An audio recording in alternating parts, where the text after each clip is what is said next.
I'm gonna tell you a story, but the first thing I have to understand is time doesn't work the way you think it does. You can call me Oracle. I'm the one who's talking to you. Welcome to the cult. And we are moving right along to Trufe Main. Assume that a Fae's Main allows them to possess a number of supernatural benefits which are not available to the Fae while wearing the mask. Because they're not unmasked. Each Fae has up to 3 such main blessings that accommodate the Fae's form and grant them additional power. You can choose these 3 from the kit blessings, or you can also grant some form blessing located immediately below. I should probably do some of these for me. I should probably develop a Fae main. I think I actually chose some of these, but I haven't done the mantra for them. Oh well. Though it would be a reduction to order after an Avamushkati for a disrobe, because like that's essentially what you do is you're disrobing your Madbava. You're like doing a Madbavatara Avamushkati, like you're doing my essence, my incarnation, like this robe. That's basically the gist of what a Fae revealing its mane from underneath the Varnika mask is. So, binding flesh. The Fae's flesh regenerates, wounds expunge blood and then start to heal. Bones shift and pop while knitting back together. That sounds painful by itself. Bashing damage heals at 1 point per turn. Lethal damage disappears at a rate of 1 point per 15 minutes. Aggravated damage, however, is not affected by this ability and remains to plague the fiend.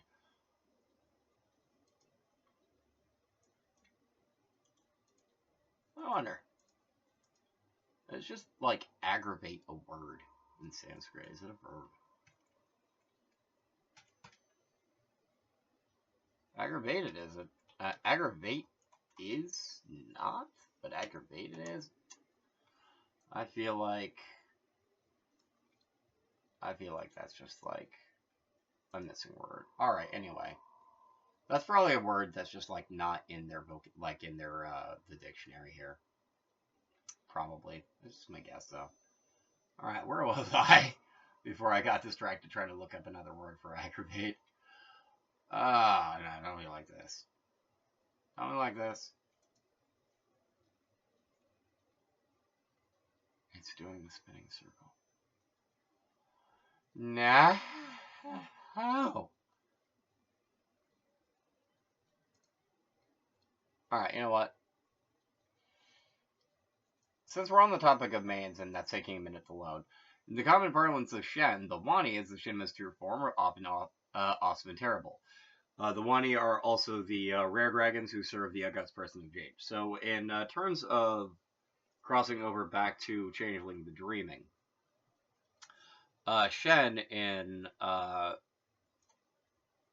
particular game are essentially, like true Fae, like they are in Changing the Lost, in that they have a mane and they have a Varnika mask.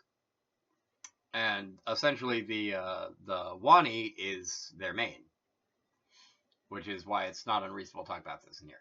The Shinma are not caught between two worlds, mortal and dreaming, as are the Hsien. When they drop their human illusion, their Hotai, and become visible as their Fae selves, they're wholly magical beings. They Vidya Diabu. They Avamushkati to Vidya Diabu. Which actually makes a ton of sense. They basically like reduce to order to become a supernatural being by disrobing. That's pretty cool. As Wani can more easily pass the as Wutan. Oh, as Wani, the Hsien can more easily use Wutan. They draw back what is the drawback is that their true form is manifested or their magic are used, anyone can see them. Ergo, it is a very serious matter to either in plain sight or is usually only done when circumstances most dire. Most Hsien have learned the value of Pakwa as it helps them avoid drawing attention to themselves. As Wani, the Shinma have a number of special powers according to the Kwanan Jin. Most Wani forms are awe-inspiring, if not outright terrifying. Oh, Pakwa is normally. Alright, I'm going to let that. Ooh, it's going to load.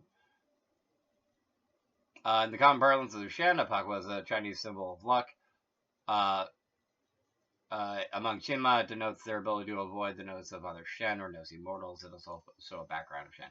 Alright, so that's basically like Hsien. I guess that's like working with geomancy and stuff. Like actually working with it as opposed to like working against it. Which you shouldn't do as a Hsien. Just saying. You shouldn't like fight geomancy as a Hsien. That won't work. It just can't work. But anyway, that's neither here nor there. Come on. You closed. So, come on. Alright. Well, it's jumped me around inside of Fate Main. Nightmare Aura. In a nightmare, someone may find himself hampered. He cannot run, he cannot flee, as if his feet were mired in concrete or running on some kind of invisible treadmill. And meanwhile, one's nightmarish adversary approaches with eerie confidence. This ability grants a face similar effect, except that one that occurs in the real world, not in dreams. All within 50 feet of the face find their speed cut in half, round down. They feel sluggish as they have caught in the aforementioned nightmare, often while the face rides up behind.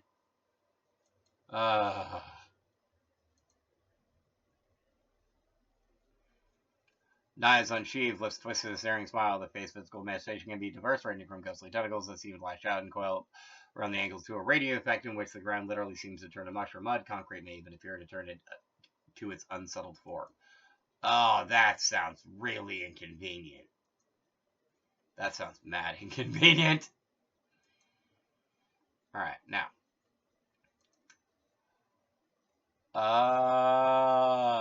Blur Flesh. Phase by who's radiated or odd a blur or mirage-like effect. It could be looking at the fiend through water, smoke, fog, or heat vapor. The face seems sweating control of how the blur occurs, and it's attracting those who make range attacks against fiend, being able to apply its full defense against incoming attacks. Flicker of the Fit gives off a distracting, even hypnotic aura. Whether it's shifting interplay of lights and shadow or effervescent parade of dizzying colors, the aura serves to distract and weakens one ability to attack. The face spends one glamour activates, the rest of the scene all see the face over -5 penalty or initiative scores. If I was to pick my own facing, I think I'd probably include Flicker. It's pretty cool. Lyrical Voice. Yeah, that's another one I'd pick. Given the option, I'd definitely pick this one. Lyrical Voice. The face voice possesses magical qualities. Perhaps it's lilting and lovely, or it could be that it carries with it unmistakable authority. Her words might sound as poetry or remind one of babbling brook or keening violin. All roles involving expression, persuasion, and subterfuge to gain 9 again benefit. Many eyes. A fate with this blessing might have multifaceted fly eyes, 8 eyes like a spider, a head riddled with like human eyes. The eyes grant 2 bonuses. The first requires no cost or activation, and allows the fate to add her weird to any perception rolls. That makes sense. Second requires 2 points of glamour and allows the Fae to double her defense for a turn because her eyes can see incoming attacks with far greater clarity. Yeah, I guess that also makes sense. Come on. Scroll down. Oh, no, don't keep scrolling too far. Quill barbs. The flesh of the Fae is riddled with quills, barbs, hooks, or spikes, or the cartilaginous skin of a shark. Rubbed the wrong way, a sharp skin causes abraded burns. Real talk. Shark 2 skin is scary. Mike, shark skin is scary.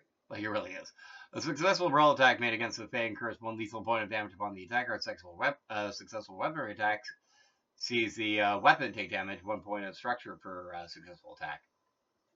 Sick touch. The Fae's touch is rife with disease.